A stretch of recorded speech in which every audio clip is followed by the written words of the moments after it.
Hi అండి. నమస్తే. తెలుగు నవలా శ్రోతలకు లక్ష్మి కథల ప్రపంచానికి స్వాగతం. ఎద్దనపూడి సులోచనారాణి గారు రచించిన మీనావన్ అనే నవలను వింటున్నాం కదండి. ఈరోజు ఈ వీడియోలో మనం పార్ట్ 7 వినేద్దామండి. రాజేశ్వరి ఏం మాట్లాడకుండా మౌనంగా ఉండడం చూసిన నేను, చెప్పు రాజు అన్నాను. ఏం చెప్పను నేను, నువ్వు చెప్పు అంది. ఒకటి అడగనా? అడుగు. మొన్న వచ్చిన పెళ్ళికొడుకు నీకు నచ్చాడా? రాజేశ్వరి హఠాత్తుగా వచ్చిన ఈ ప్రశ్నకి చకుతురాలైనట్లు నా వైపే చూసింది. నిజం చెప్పు రాజు, నీ అభిప్రాయం ఏమిటి? అతన్ని బాగా చూసావా నువ్వు? తల వంచుకున్న రాజేశ్వరి చూశానన్నట్టు తల ఊపింది. నచ్చాడా నీకు? సమాధానం చెప్పలేదు. పళ్ళెంలో ఉన్న పూలని వేళ్లతో కదుపుతూ ఊరుకుంది. నాకెందుకో నీకు అతను నచ్చలేదని బాగా అనిపిస్తుంది. నా అభిప్రాయం నిజమో కాదో తెలుసుకుందామని నిన్ను అడగాలని పొద్దుటి నుంచి తహతహలాడుతున్నాను నేను. చెప్పు రాజు, మోమాటం లేకుండా నీ మనసులో మాట బయటపెట్టేయి. తెలుసుకుని ఏం చేస్తావు వదినా? రాజేశ్వరి కంఠం ఎలాగో అయిందడం నేను గమనించాను. నువ్వలా అంటే నేనేం చెప్పలేను. నేనేమీ చేయలేనంత మాత్రాన తెలుసుకోకూడదనుందా? స్నేహితురాలిగా, నీ వయసు ఉన్నదానిగా అడుగుతున్నానంతే. ఎందుకో చెప్పలేను. నీ ఉద్దేశం ఏమిటో గ్రహించాలని నా ప్రాణం కొట్టుకుంటుంది. నన్ను ప్రశ్నలతో చంపక, నాతో తర్కానికి దిగక నీ అభిప్రాయం ఏమిటో చెప్పురాజు బ్రతిమలాడుతున్నట్టుగా అన్నాను. నా అభిప్రాయంతో పనేముంది వదినా? దానికి విలువ ఏముంది? అదేమన్నమాట? పెళ్లి చేసుకోవలసిన దానివి నువ్వు. ఆ మూడు ముళ్ళు పడినప్పటి నుంచి యావజ్జీవితం అతనితో కాపురం చేయాల్సిన మనిషివి నువ్వు. పెళ్ళైన తరువాత ఎదురయ్యే కష్ట నిష్ఠూరాలని భరించాల్సింది కూడా నువ్వే.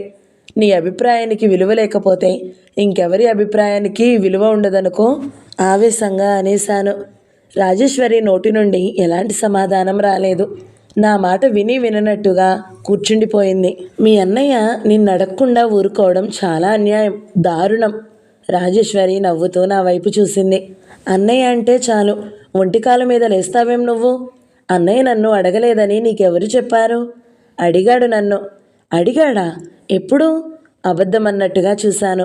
మధ్యాహ్నం ఆచార్య గారు వచ్చినప్పుడు నేను కాఫీ తయారు చేస్తూ వంట ఇంట్లో ఉండగా కాఫీ గ్లాసులు తీసుకువెళ్ళడానికి వచ్చినప్పుడు అడిగాడు. ఏమన్నావు నువ్వు? ఏమంటాను? నా పరిస్థితుల్లో ఉన్న ప్రతి ఆడపిల్ల ఏమంటుందో అదే అన్నాను. ప్రతి ఆడపిల్ల అని అందరినీ కలపకు. నాలాంటిదే అయితే నాకు ఇష్టం లేదని ఖచ్చితంగా తెగేసినట్టే చెప్పి ఉండేది. నీ పరిస్థితులు వేరు వదినా. నువ్వు ఒక్కగానొక్క పిల్లవి, డబ్బున్నదానివి. నువ్వేమన్నా చెల్లుతుంది. సామాన్య కుటుంబంలో నలుగురిలో ఒకరిగా పుడితే అలా కాదు. తాము పుట్టి పెరిగిన పరిస్థితులు పిల్లల స్వభావాన్ని చాలా తీర్చిదిద్దుతాయి. నువ్వే నా చోటులో ఉండి కుటుంబం ఆర్థికంగా దిగజారి ఇబ్బందులకి గురి అయి ఉంటే, కనీసం నా బరువు తగ్గినా వీళ్ళకి చాలు అని అభిప్రాయపడి ఉంటే నువ్వు అదే పని చేసి ఉండేదానివేమో. బరువా? నువ్వు బరువేమిటి? నవ్వుతారెవరైనా వింటే. కన్నవాళ్ళకి పెంచాల్సిన బాధ్యత లేదా?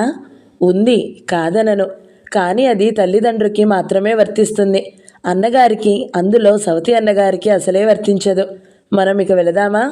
ప్రసంగం పైన పొడిగించడం ఇష్టం లేని దానిలా రాజేశ్వరి లేవబోయింది. నేను చేయి పట్టుకుని లాగి కూలేశాను. సవతి అన్నగారంటావేం? మీ అన్నయ్యకి నువ్వు ప్రాణం కంటే ఎక్కువగా. ఇప్పుడు మాత్రం కాదంటున్నానా?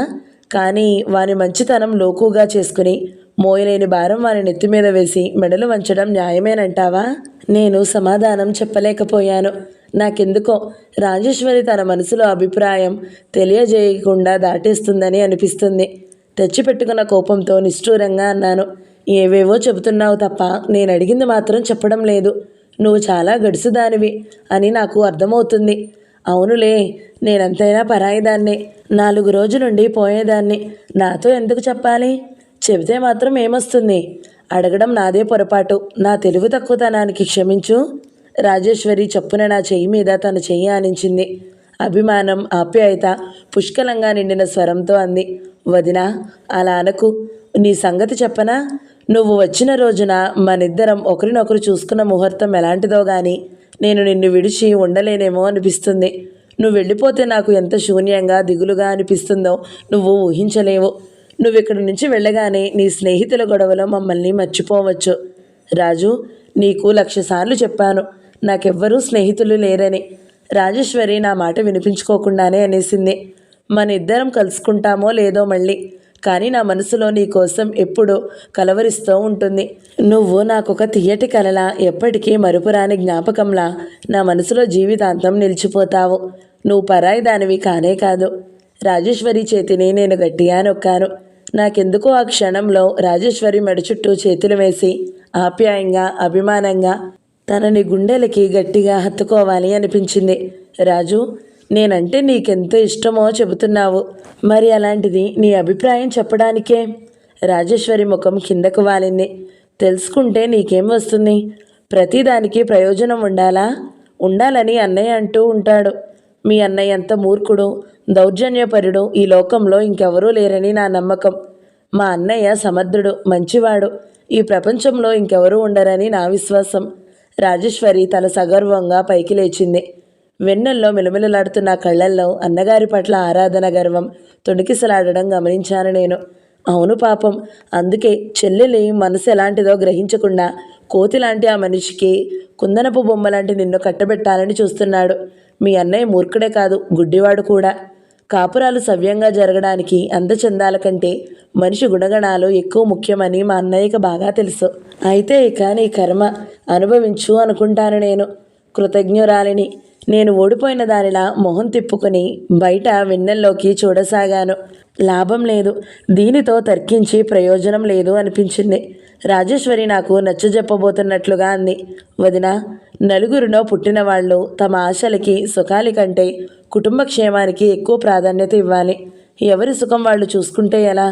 వ్యక్తుల స్వార్థ పర్వతంతో నిండిన ఈ సమిష్టి వ్యవస్థలోనూ సుఖశాంతులుండవు. అమ్మో, ఏమో అనుకున్నాను. మీ అన్నయ్య నీకు చాలా నేర్పాడే జీవితాన్ని గురించి. ఇంకా ఏమేం నూరిపోశాడు చెల్లెలు గారు? రాజేశ్వరి నా వ్యంగ్యానికి బాధపడలేదు. చిరునవ్వుతో సమాధానం ఇచ్చింది. అందని ఆశలకి పోయి బ్రతుకు అశాంతి చేసుకోకూడదు. ఉన్నదాంతో తృప్తి పడాలి మనం. మనకి వీలైనంత వరకు పక్క వాళ్ళు సుఖశాంతులకి చేయూతనివ్వాలి. మన వల్ల ఏ రూపంగానైనా ఇతరులకు ప్రయోజనం ఉండాలి. ఇది మొదటి పాఠం. కావాలంటే నువ్వు కూడా నేర్చుకోవచ్చు. నాకేం అవసరం లేదు, కానీ నువ్వు ఈ పెళ్ళి చేసుకున్నందువలన జరిగే లాభం ఏమిటి? నా బరువు వాళ్ళకి తీరుతుంది. అది అసలు సంగతి. నా అనుమానమే నిజమైంది. దానికి ఈ పెళ్ళి ఇష్టం లేదు. లేకపోయినా కుటుంబం కోసం ఒప్పుకుంటుంది. రాజేశ్వరి నిర్ణయం నాకు నచ్చలేదు. అందుకే భయపెడుతున్నట్టుగా, బెదిరిస్తున్నట్టుగా అన్నాను. బరువు తీరుతుందని నువ్వు అనుకుంటున్నావు. అది చాలా పొరపాటు అని నేను అనుకుంటున్నాను. ఆర్థిక పరిస్థితులు సరిగ్గా లేకపోతే అసలు పెళ్లి చేసుకోవడం మానేసేయి. పెళ్ళికి ఎంత ఖర్చు పెట్టాలి? అంతటితో అవుతుందా? పెళ్ళైన తర్వాత పండగలకి, పబ్బాలకి, అల్లుడు గారి రాకపోకలు, అచ్చట్లు ముచ్చట్లు అంటారు. తర్వాత నీకు పురుడు పుణ్యం, పిల్లా జల్లా వస్తారు. అదేం వీల్లేదు. నా పెళ్ళి అయిందంటే తర్వాత నా మీద ₹1 కూడా ఖర్చు పెట్టనివ్వను నేను, రోషంగా అంది. పెట్టనివ్వపోవడానికి నువ్వెవరు మధ్య? మీ అత్తగారు అడుగుతారు, మీ అమ్మ ఒప్పుకుంటుంది. తల తాకట్టు పెట్టైనా సరే మీ అన్నయ్య తీరుస్తాడు. అంటే ఇప్పుడు నీ ఒక్కదానితో పోయే ఖర్చు అప్పుడు రెట్టింపు అవుతుందన్నమాట. నా మంత్రం పనిచేసింది. రాజేశ్వరి ఆలోచనలో పడిన దానిలా మాట్లాడకుండా మోకాలి మీద తల ఆనించుకుని దూరంగా చూడసాగింది. నేను నువ్వన్నట్టయితే మా అన్నయ్య మీద నిజంగా నాకు అభిమానం ఉంటే నా కోసం అర్థం లేని కానుకలు, కట్నాల రూపంలో ఇంకొకరిని దోచుకోనివ్వను. మధ్యాహ్నం ఆచార్య గారు చెప్పినప్పుడు వాళ్ళ కోరికలు విన్నావా నువ్వు? రాజేశ్వరి విన్నానన్నట్టు తలూపింది. దానిని బట్టి వాళ్ళు ఎలాంటి మనుషులో నువ్వే ఆలోచించు. తెలుసు వదిన, అదే నాకు ఓ మూల గుచ్చుకుంటున్నట్టుగా ఉంది. గుచ్చుకుంటుందని ఊరుకుంటే ఏం ప్రయోజనం? నీవిప్పుడే ఈ పెళ్లి కావాలని తహతహలాడిపోవడం లేదుగా. అలాంటప్పుడు అందరి క్షేమం కోసం ఈ పెళ్ళి నాకు ఇష్టం లేదని చెప్పడానికేం? ఒకవేళ నువ్వు చెప్పలేకపోతే నీ తరపున నేను చెబుతాను. నీకు పెళ్లి చేసేయాలని తొందరపడుతున్న అత్తయ్యకి కూడా నేనే చెప్పి తర్కించగలను. కానీ రాజు, నువ్వేమైనా సరే ఆ కోతిని చేసుకోవడానికి వీల్లేదు. వద్దు. నీకంతకంటే మంచి భర్త లభిస్తాడని నాకు నమ్మకం. రాజు, నువ్వన్నమాట చాలా నిజం. మనిద్దరం కలుసుకున్న వేళ ఎలాంటిదో ఏమో కానీ నాకు ఈ ప్రపంచంలో నీకంటే ఆత్మీయులెవరూ లేరనిపిస్తుంది. నీ పక్కన ఆ జంతువుని భర్తగా ఊహించడానికే నా మనసు ఒప్పుకోవడం లేదు. రాజేశ్వరి ఇంకా ఆలోచిస్తూనే ఉంది. నా మాత్రం ఫలించిందేమోనని ఎంతో ఆశతో అడిగాను. చెప్పు, నువ్వు పెళ్ళికి ఒప్పుకోవడం లేదని, నీకు ఇష్టం లేదని అత్తయ్య వాళ్లతో చెప్పనా నేను?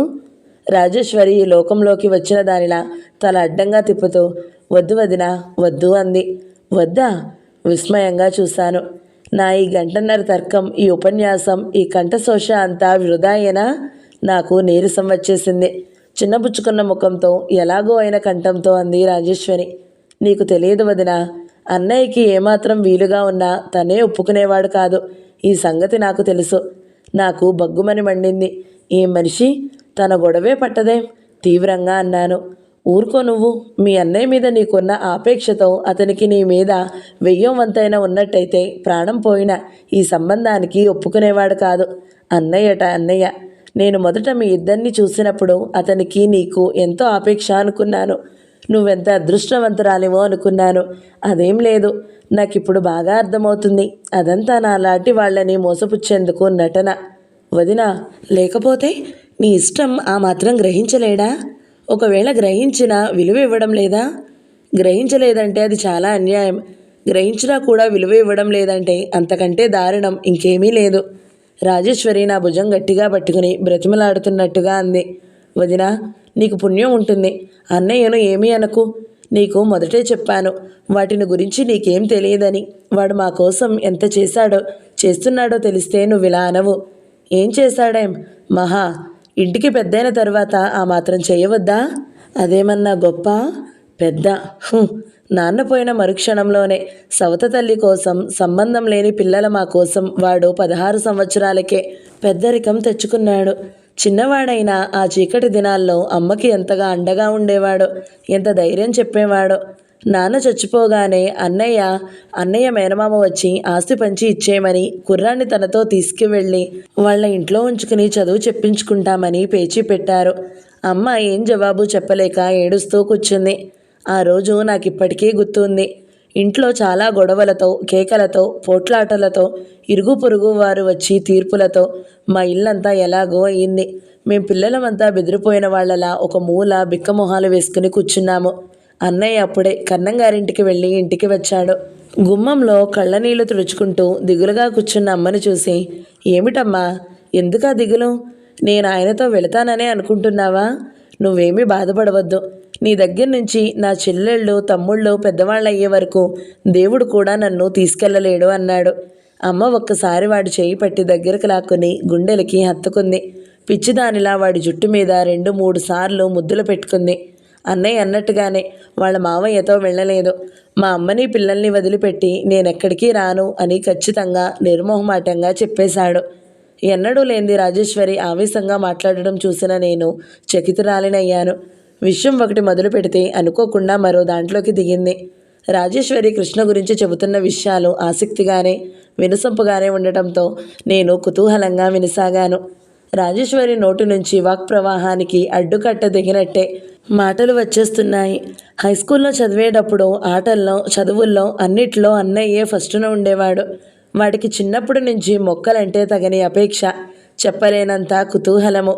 ఎప్పుడు తను బీఎస్సీ చదివి ఎంఎస్సీ పాస్ అయ్యి రీసెర్చ్ చేస్తాననేవాడు. కానీ ఏం లాభం? వాడు స్కూల్ ఫైనల్ పాస్ అయ్యి కాలేజీలో అడుగుపెట్టిన సంవత్సరాలు చదివేసరికి తాతలు దిగివచ్చారు. ఇంట్లో వాడు లేకపోవడంతో చాలా ఇబ్బందిగానే ఉండేది. అమ్మ అయితే చిన్నపిల్లలా బెంగపడిపోయింది. ఫస్ట్ క్లాస్లో స్టేట్ మొత్తానికి మొదటివాడిగా పాస్ అయ్యాడు. బీఎస్సీలో చదవడానికి స్కాలర్షిప్ కూడా వచ్చింది. కానీ ఆ వేసవి సెలవుల్లో ఇంటికి వచ్చిన నాడు ఇంటిని, మమ్మల్ని, అమ్మని చూసి పరిస్థితులు గమనించి కాలేజీలో చేరనని చెప్పేశాడు. కన్నంగారు వాళ్ళు ఎంతో చెప్పి చూశారు. కానీ వినలేదు వాడు. మొండిగా తిరస్కరిస్తూ, ఇంకో సంవత్సరం నేను వేరే ఊళ్ళో ఉంటే అమ్మ నాకు దక్కదు. తండ్రి లేని వాళ్ళమే అయ్యామిప్పుడు. చూస్తూ చూస్తూ చేతులారా తల్లి లేని వాళ్ళము కాలేము అన్నాడు. అన్నయ్యకి ఉద్యోగాల మీద ఎప్పుడూ గౌరవం కానీ, నమ్మకం కానీ లేవు. వాడు చిన్నప్పటి నుంచి స్వతంత్రంగానే బతుకుతాను అనేవాడు. అన్నట్టుగానే డిగ్రీ కూడా రాలేదు. కన్నంగారి సలహా మీద ఇప్పుడు చేస్తున్న పొలం కౌలుకి తీసుకున్నాడు. ఆ పొలం రంగరాజు అని ఈ ఊరు అతనిదే. అతని పెళ్లి చేసుకుని ఇల్లరికం వెళ్ళిపోయాడు. ఇప్పుడు మీ హైదరాబాద్లోనే ఉంటున్నట్టున్నాడు. అత్తగారి తరపున అతను ఆశించినంత ఆస్తి రాలేదు. ఇక్కడ ఇల్లు ఇంకా పొలం అమ్మేశాడు. అన్నయ్య 6 సంవత్సరాలు ఒకేసారి కౌలు రాసుకోవడం వల్ల ఇది అమ్మడానికి వీల్లేకపోయింది. ఎప్పుడు ఏమాత్రం ఇబ్బంది వచ్చినా పొలానికి బేరం వచ్చింది, అమ్మేస్తున్నాను అని ఉత్తరాలు రాస్తాడు. ఆ ఉత్తరం చూసిందంటే అమ్మ నిద్రపోదు, అన్నం తినదు. అన్నయ్య ప్రాణం తాకట్టు పెట్టి అయినా సరే ఆ డబ్బు ఆ సమయానికి పంపేస్తాడు. ఎంత ఉంటుంది దాని ఖరీదు అన్నాను. 4 ఎకరాలుంది. ఎకరం 5,000 చొప్పున 20,000 రావచ్చు. అంతకంటే ఎక్కువ కూడా రావచ్చు. మొన్న ఈ మధ్యనే మళ్ళీ ఉత్తరం వచ్చింది. నువ్వొచ్చిన తర్వాతనే. నేను వచ్చిన తర్వాతనా? ఎప్పుడు అన్నాను. రాజేశ్వరి క్షణం ఆలోచించి, మనం కన్నంగారింటికి పేరంటానికి వెళ్ళి వచ్చామే ఆ రోజు. నాకు సులభంగానే గుర్తుకు వచ్చింది. అత్తయ్య ఆనాడు నాకు రాజేశ్వరికి దిష్టి తీసేటప్పుడు దుఃఖాన్ని అణుచుకుండడం, భోజనాలు చేసేటప్పుడు కృష్ణ దిగులు పడకమ్మా నేనున్నానుగా అని ధైర్యం చెప్పడం, అది ఏమై ఉంటుందా అని నేను ఆలోచించాను. అన్నీ నాకు మెరుపులా గుర్తుకు వచ్చాయి. డబ్బు పంపాడా మరి అన్నాను. పంపాడన్నట్టు తలూపింది రాజేశ్వరి. ఇలా ఎన్నాళ్ళు మరి? ఇంతకంటే ఎక్కడో అక్కడ అప్పు చేసి ఆ పొలం కలిపేసుకుంటే నయం కదూ. అన్నయ్య ఉద్దేశం అదే. కానీ 20,000 ఎక్కడి నుంచి తెస్తాడు? అంత పెద్ద మొత్తం ఒక్కసారి ఎవరు ఇస్తారు మాకు? ఇచ్చిన వెంటనే ఇవ్వమంటే సాధ్యం కాదు. దానికి తోడు నేనొక దాన్ని పెళ్లికి ఎదిగాను. నాకు ఈడు వచ్చిందనే సంగతి నాకు అమ్మకి అంతగా గుర్తులేకపోయినా ఊళ్ళో వాళ్ళు ఎప్పుడు గుర్తు చేస్తూనే ఉంటారు. అందుకే ఈ 2 సమస్యలు తీర్చి అన్నయ్య సుందరిని చేసుకోవడానికి ఒప్పుకున్నాడు. సుందరి? ఆవిడెవరు? ఆవిడ కాదు, అమ్మాయే. దాదాపు మన వయసే ఉంటుంది. దబ్బులూరని ఆ ఊళ్ళో ఉన్న పురుషోత్తం గారి అమ్మాయి. ఆయన ఈ ఊళ్ళో బాగా పలుకుబడి ఉన్నవాడు. మోతుబారి రైతు. బాగా డబ్బుంది. ఆయనకు ఒకే ఒక కూతురు. పురుషోత్తం గారికి మాకు ఏదో దూర బంధుత్వం కూడా ఉంది. అన్నయ్య సంగతి ఆయనకి బాగా తెలుసు. అన్నయ్య అంటే చాలా ఇష్టం కూడాను. అందుకే తన కూతుర్ని చేసుకుంటే కట్నంగా 4-5 వేలు ఇవ్వడమే కాకుండా ఈ తోట పొలం తను కొనేసి కూతురు పేరు మీద పెడతానన్నాడు. ఇంత క్రితం 2 సంబంధాలు కూడా వచ్చాయి అన్నయ్యకి. వాళ్ళు బాగా ఉన్నవాళ్లే. బందర్లో లాయరు. ఆయనకి ఒక్కతే కూతురు. ఆయన అన్నయ్యకి చదువు చెప్పించి ఫారెన్ పంపిస్తానని చెప్పాడు. ఆ పిల్లని మేం కూడా చూసాము. చాలా బాగుంది. కానీ వాళ్ళు ఇల్లరికం రావాలని కోరడంతో అన్నయ్య ఒప్పుకోలేదు. అంత మంచి సంబంధం మా కోసం వదులుకున్నాడని అమ్మ కూడా బాధపడింది. కానీ ఏం చేయగలం? మేం వాడి కాళ్లకు సంకెళ్ళు బంధించామని తెలుసు. మేం మా అంతటా విడిపించుకోలేము. వాడు తెగ్గట్టుకోడు. ఏం ఈ సుందరి అనే అమ్మాయి బాగుండదా? కుతూహలంగా అడిగాను. బాగుంటే చూడడానికి ఎర్రగానే ఉంటుంది. కానీ ఆ ఎరుపులో అందం లేదు. పిండి బొమ్మలా పాలిపోయినట్టుగా ఉంటుంది. అన్నయ్య పొడవు. అమ్మాయి వాడి భుజాల దగ్గరకు కూడా రాదు. పక్కపక్కనే చూస్తే ఈడు జోడు కాదని స్పష్టంగా తెలుస్తుంది. అందులో ఒక్కతే పిల్లేమో మహామొండి. ఎవరు ఏది చెప్పినా వినదు. ఆ అమ్మాయి స్వభావం అమ్మ సందేహిస్తుంటే అన్నయ్య, పర్వాలేదమ్మా, ఎవరో ఒకరు సర్దుకుపోతే సరే, నేను సర్దుకుంటాలే అంటూ నచ్చజెప్పాడు. అన్నయ్య వాళ్లకు ఇచ్చి మాట ఇచ్చి చాలా రోజులయ్యింది. నాకు సంబంధం కోసం చూశారు ఇన్నాళ్ళు. ఇంచుమించు 2 పెళ్ళిళ్ళు ఒకేసారి చేసేయాలని అనుకుంటున్నారు. నాకెలాగో ఉంది. కృష్ణ ఎవరికో వాగ్దానం అయిపోయాడని, సమర్థుడని తెలిసి నాకు మనసంతా విచిత్రమైన భావంతో నిండిపోయింది. సుందరిని నువ్వు చూస్తే అన్నయ్య చేసే త్యాగం ముందు నాదెంతో నీకే తెలుస్తుంది. ఆ తోట కోసం కాకపోతే వాడు ఒప్పుకునేవాడు కాదు. చూసే దిక్కులేక పైరు వేయకుండా బంజరు భూమిలా ఉండేది ఆ పొలం. సుక్షేత్రమే అనుకో. అన్నయ్య దాన్ని కౌలుకు తీసుకున్నప్పుడు ఊళ్ళో అందరూ నవ్వారు. తర్వాత వాడు ఒక పద్ధతి ప్రకారం దాన్ని సాగు చేసి తోటలా మార్చాడు. ఇప్పుడు మాకు దాని మీద బాగా లాభం వస్తున్న మాట నిజమే. కానీ ఈ లాభం వెనుక ఎంత శ్రమ ఉందో, ఎంత కష్టం ఉందో ఎవరూ ఆలోచించరు. ఇప్పుడు ఊళ్ళో అందరి కళ్ళు దాని మీదనే ఉన్నాయి. అందుకే ఆయనకు ఈ ధరకు కొంటాం, ఆ ధరకు కొంటామని ఉత్తరాలు రాస్తున్నారు. ఆయనకు ఇప్పుడు మంచి ధర వస్తుందన్న మాట కూడా నిజమే. నాకు ఈ లోపల ఏ చెట్టు చూసినా, ఏ చిగురు, ఏ ఆకు, ఏ కొమ్మనైనా కళ్ళు కదిపినా నాకు అందులో అన్నయ్య అహోరాత్రులు పడిన శ్రమే కనిపిస్తుంది. ఇప్పుడు చెప్పు వదినా, ఈ ప్రపంచంలో ఎంతమంది జ్యేష్ఠపుత్రులు కుటుంబం కోసం ఇలా కష్టపడుతున్నారు? ఎంతమంది తన కర్తవ్యం గురించి బాధ్యతలని సక్రమంగా నిర్వహించగలుగుతున్నారు? నీ సంగతేమో తెలియదు కానీ నేను చూసిన వాళ్లల్లో 100కి 1 కూడా మా అన్నయ్యలా లేరు. అందుకే ఇలాంటి అన్నయ్యని కలిగినందుకు నాకు గర్వం. కానీ రాజేశ్వరి మోకాళ్ళ మీద ముఖం దాచుకుంటూ అంది. మా కోసం వాడు ఇంత కష్టపడ్డాడు. తన భవిష్యత్తు లక్ష్య పెట్టలేదు. రీసెర్చ్ చేయాలనే కలల్ని గంగార్పణం చేశాడు. అహర్నిశలు అనుక్షణము మా క్షేమం కోసం గొడ్డు చాకిరీ చేశాడు. తను ఒక్కడే అయినట్టయితే ఆ శ్రమకి ఎన్ని రెట్లు సుఖపడేవాడో. నాది ఒకటే బాధ. మా కోసం వాడు చివరికి సంసార జీవితానికి దూరం అవడానికి కూడా సిద్ధమవుతున్నాడు. అది నేను భరించలేకుండా ఉన్నాను. సుందర్ స్వభావం మేము ఆ నోటా ఈ నోటా బాగానే తెలుసుకున్నాము. నేను సర్దుకుపోగలనులే అని వాడన్నాడు. అన్నమాట తప్పని వాడు సర్దుకుపోవచ్చు కూడా. కానీ ఆ సర్దుకుపోవడానికి వాడు జీవితాంతం సహనం తీసుకోవాలో, సుఖశాంతులు ఎంతగా పణం పెట్టాలో నాకు తెలీదు. మాకింత చేసినందుకు వాడికి దక్కే ప్రతిఫలం ఇది. నా స్వభావం వేరు. నేను ఎలాంటి వాళ్లతోనైనా ఇట్టే సర్దుకుపోగలను. కానీ వాడు పూర్తిగా విరుద్ధం. వాడి మనసు ఎంత సున్నితమో అంత దూకుడు కూడా. నేను కోరుకునేది, దేవుణ్ణి ప్రార్థించేది ఒక్కటే. అన్నయ్యకి ఈ సుందరి కాకుండా ఇంకొక అమ్మాయితో కాస్త వాడి కంటికి నచ్చిన పిల్ల, వాడిని వాడుగా అర్థం చేసుకుని గుర్తించుకోగలిగిన మనిషిని తోడుగా దొరకాలని. మా కోసం వాడి జీవితం 100కి 100 పాళ్ళు బలి కాకూడదు. మేం పెద్దవాళ్ళమైన తర్వాతనైనా మా బరువు బాధ్యతలు వదిలించుకుని తన భార్యతో పిల్లలతో సుఖంగా అనునయంగా ఉండాలి. ఇప్పుడు చెప్పు వదినా, మా అన్నయ్య మూర్ఖుడేనంటావా, అసమర్థుడేనంటావా వాడు? నేను జవాబు చెప్పలేని దానిలా చూడసాగాను. రాజేశ్వరి తలెత్తకుండానే దిగురు కూడగట్టుకున్న స్వరంతో అంది. అన్నయ్య కోసం, అన్నయ్య భవిష్యత్ని బలిదానం కోరే ఈ పొలం కొనడానికి కావలసిన 30,000 కోసం నేను ఏం చేయడానికైనా సిద్ధంగా ఉన్నాను. కాలు కుంటి గుడ్డి అయినా లక్ష్య పెట్టకుండా డబ్బు గలవాడు అయితే చాలు. కాళ్ళు చాచుకుని ముసలివాడిని అయినా సరే చేసుకోవడానికి సిద్ధంగా ఉన్నాను. అసలు భగవంతుడు నన్నెందుకు ఆడపిల్లగా పుట్టించాలి? మగపిల్లాడినైతే అన్నయ్యతో సమానంగా ఆ బాధలు బాధ్యతలు పంచుకోగలిగేదాన్ని. ఇద్దరం కష్టపడేవాళ్లము. ఏం చేయలేను, నేనేం చేయలేను. చివరి మాటలు నిస్సహాయంగా గుండెల్ని చీల్చుకుంటూ వస్తున్నట్టుగా, నాకు చెబుతున్నాననే మాట మర్చిపోయిన దానిలా తనకి తాను చెప్పుకుంటున్నట్టుగా అంది రాజేశ్వరి. నేను ఎలాగో అయిపోయాను. ఆ క్షణంలో రాజేశ్వరితో పాటు కృష్ణ మీద కూడా జాలితో సానుభూతితో నా హృదయం ద్రవించిపోయింది. ఇద్దరం చాలాసేపు మౌనంగా బొమ్మల్లా ఎవరి ఆలోచనల్లో వాళ్ళు మునిగిపోయినట్లుగా స్తంభాల్లా అలాగే కూర్చుండిపోయాము.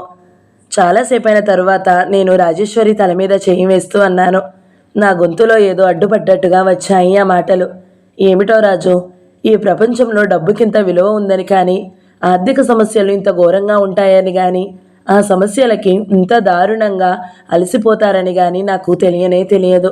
నాకిప్పుడు బాగా అర్థమవుతుంది. మా అమ్మ అందుకే కాబోలు డబ్బు విషయంలో అంత జాగ్రత్త తీసుకుంటుంది. ఎంత పొరపడ్డాను నేను. రాజేశ్వరి కళ్ళు తుడుచుకుంటూ సరిగ్గా కూర్చుని అంది. నువ్వేమనుకోకు వదినా. ఏమిటో నా మనసులో ఉన్న బాధంతా ఒక్కసారి వచ్చేసింది. ఆపుకోలేకపోయాను. అనవసరమైన విషయాలతో నీకు విసుగు తెప్పించానేమో. ఇదిగో అదే వద్దన్నాను. ఇందులో అనవసర విషయాలేమున్నాయి? ఈరోజు నేను చాలా సంగతులు తెలుసుకోగలిగాను. నేను నీకు కృతజ్ఞతలు చెప్పుకోవాలి. రాజేశ్వరి చుట్టూ చూస్తూ ఉలికబడిన దానిలా అంది. చాలా పొద్దుపోయినట్టుంది. అమ్మ కంగారు పడుతుందేమో. వెళదామా? వెళ్దాం పదా. దేవాలయం సింహద్వారం దాటి వస్తుండగా నేను ఒక్కసారిగా వెనక్కు తిరిగి మేం కూర్చున్న మండపం వైపు చూశాను. తెల్లటి వెన్నెల్లో ఓ పక్క పడడానికి సిద్ధమైనట్టు కొద్దిగా ఒరిగి నల్లరాతితో ఉన్న మండపం, రాజేశ్వరి నేను కలిసి కూర్చున్న పైమెట్టు, అక్కడ నేను విన్న విషయాలు జన్మలో మర్చిపోలేనేమో అనిపించింది. ఇద్దరం మౌనంగా మాటలు లేకుండా ఇంటివైపు నడక సాగించాము. దోవలోనే నేను రాజేశ్వరి చేతి వేళ్ళని నా వేళ్లతో బంధిస్తూ, రాజు, నాకు చాలా బాధగా ఉంది. నేను నీకు ఏ విధంగా సాయం చేయలేని నా ఆసక్తతకి నాకు సిగ్గు వేస్తుంది అన్నాను. రాజేశ్వరి నా దగ్గరగా జరిగి నన్ను ఆనుకునేలా నడుస్తూ, చచ్చా, అదేమిటి వదినా, నువ్వలా ఎందుకు అనుకోవాలి? నువ్వు ఇచ్చే అభిమానం నాకెంత విలువైందో నీకు తెలియదు. అది చాలు నాకు. నేను ఇంతవరకు నా జన్మలో ఎప్పుడు ఎవరితోనూ ఇలా మనసు విప్పి మాట్లాడలేదంటే నమ్ముతావా నువ్వు? అంది. నమ్ముతాను అన్నాను. ఇద్దరం చెయ్యి పట్టుకుని నడవసాగాము. నాకెందుకో చాలా బాధగా ఉంది. నేను రాజేశ్వరి లాంటి ఆడపిల్లల నిస్సహాయురాల్ని మాత్రం కాదు. కానీ నేను వాళ్ళకి ఏం సాయం చేయగలను? ఒక విధంగా ఆలోచిస్తే నా నోరు చేతులు అన్నీ కట్టేసి ఉన్నాయి. నాకు విముక్తి అయ్యే క్షణం నేను తలకిందులుగా తపస్సు చేసినా రాదని నాకు తెలుసు. ఇద్దరం ఇంటికి వచ్చేసరికి కృష్ణ ఇంటి ముందు పట్టి మంచం మీద వెల్లకిలా పడుకుని ఉన్నాడు. అతని ఆలోచనలో ఉన్నారనడానికి తలకింద పెట్టుకున్న చేతులే సాక్ష్యము. నా ఊహే నిజమైంది. రాజేశ్వరి అతను దగ్గరగా వెళ్ళి అన్నయ్య అని పిలిచే వరకు మమ్మల్ని గుర్తించలేదు. చెల్లెలి పిలుపు వినగానే ఉలిక్కి పడిన వాడిలా తిరిగి చూశాడు. గుడికెళ్ళి వచ్చాం, ఇదిగో ప్రసాదం అంది పళ్ళెం చూపిస్తూ. కృష్ణ పళ్ళెంలో నుంచి తులసి దళం ఒకటి తీసి కళ్ళకద్దుకుని చెవిలో పెట్టుకున్నాడు. అతని కళ్ళు క్షణం సేపు రాజేశ్వరిని తదీకంగా గమనించాయి. తరువాత చిన్న నిట్టూర్పు విడవడం నేను గమనించకపోలేదు. నాకు తెలిసిన క్షణంలో అతను రాజేశ్వరిని గురించి ఆలోచిస్తున్నాడు. లోపలికి వచ్చి బట్టలు మార్చుకుంటుంటే నా మనసంతా ఎలాగో అనిపించసాగింది. నేను రాజేశ్వరి పెళ్లి గురించి అసంతృప్తి చెందుతున్నట్టుగానే తన అన్నగారి గురించి సరిగ్గా అలాగే భావిస్తుంది. రాజేశ్వరి పెళ్లి తప్ప ముందు కృష్ణ బంధం విముక్తుడు కావాలి. కృష్ణ సుందరి అనే అమ్మాయికి నిశ్చయం అయిపోయాడని తెలియగానే నాకు అతని పట్ల నిస్సంకోచమైన అభిమానం కలిగింది. మనసులో మారుమూల లోపల ఎక్కడో సుందరిని చూడాలనే తపన కూడా ఉన్నతమై బలీయమైన కుతూహలంగా మారసాగింది. మీనా 1 పార్ట్ 7 సమాప్తం. ఈ వీడియో మీకు నచ్చినట్లయితే లైక్ చేయండి, షేర్ చేయండి, మంచి కమెంట్ పెట్టండి. ఇలాంటి మరిన్ని వీడియోల కోసం మన ఛానల్ని సబ్స్క్రైబ్ చేసుకోండి. Thank you so much for watching. నమస్తే.